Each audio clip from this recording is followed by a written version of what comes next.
Hello and welcome back to the Reapers. Today we're in our brand new F-14B and we're testing its performance versus all of the other aircraft in DCS.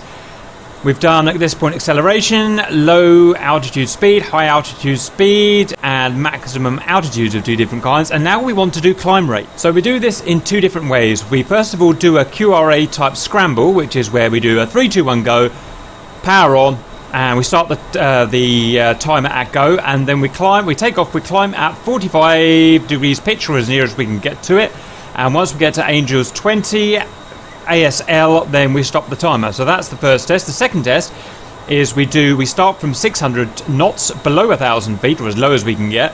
We then pull up with about 20% aft stick. We pass through the 1,000 ASL mark where we start the clock, and then we stop the clock at 20,000 feet ASL. And that's two different figures we've got there then, from a standstill and from 600 knots, and then we go and compare them at the end of the video with all of the other aircraft. Now, one thing to point out, I have to point out every time I do this test, is yes, I understand that it's not actually testing the theoretical max climb rate of each of this particular aircraft or none of the aircraft, but I've done it in a way in which we can make it comparable and easy to do between all of the different aircraft. Now, if you want a proper explanation of that, please go and watch the first version of this video that I did for the other aircraft testing them. You'll find that in the Max Performance playlist, and you'll get a proper description of why I've done it like this. Next to our parameters, it is 29.92 inches of mercury, QNH, 20 degrees C. Sea level temperature, and we've got 10% gas in the bird, and we've turned fuel burn off. We've got the jet configured as cleanly as we can. We've got no Phoenix pylons, but we still had to keep the Sidewinder pylons on. As for predictions, well, this plane has thrown up some real curveballs so far. Its acceleration was fairly weak, to be honest. Its max speed was really good, and its altitude was just really weird. So honestly, I've absolutely no idea what to expect. It just seems a really weird configured plane compared to everything else that we've flown so far. But I have to make a prediction, so I'm going to go somewhere in the middle. I'm going to say it's about a third of the way down from the top. That's the nearest I can predict. Okay, so let's get on with it. We've got our flaps up. We just need to remember to put our gear up in that case.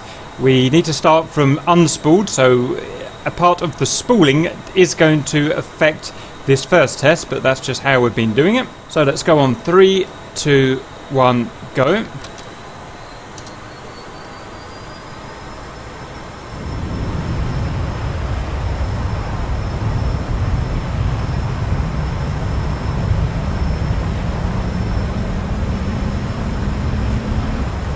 Gear up.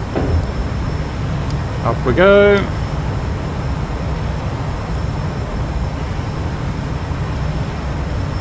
Seems pretty fast so far.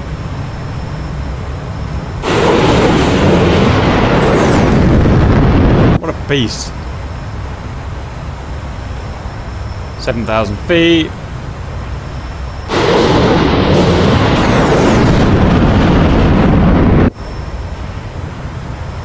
$13,000.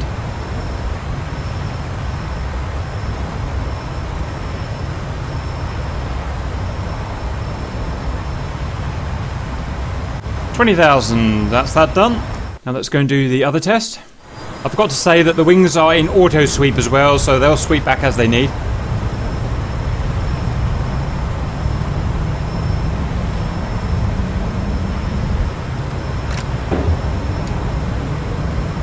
So let's get up to 600 knots true. I should say as well that the altitude has been read off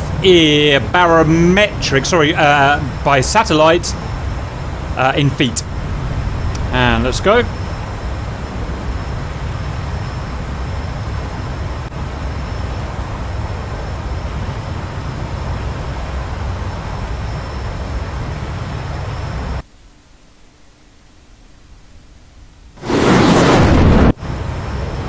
Oops, a little bit too high there, a bit silly.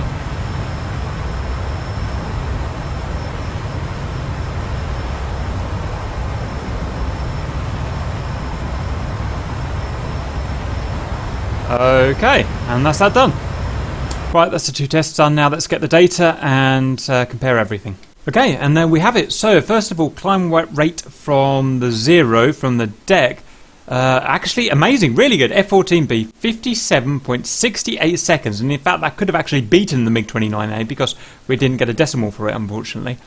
So absolutely amazing. I have no idea how it does so well. It's a big heavy thing and the engines are big. They're going to take a long time to spool up, so how it beat a nimble little MiG-29 is beyond me, but amazing, absolutely amazing. So really impressive from 0 up to 20,000 feet.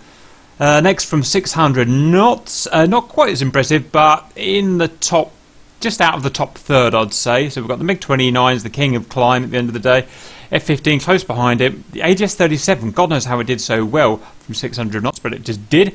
And then the F-15 ahead of the Su-33 with special afterburner mode. So all in all, pretty impressive, bearing in mind it's such a big thunder chunky. So that's pretty good. Right, that's that done. Next we're going to do turn rate.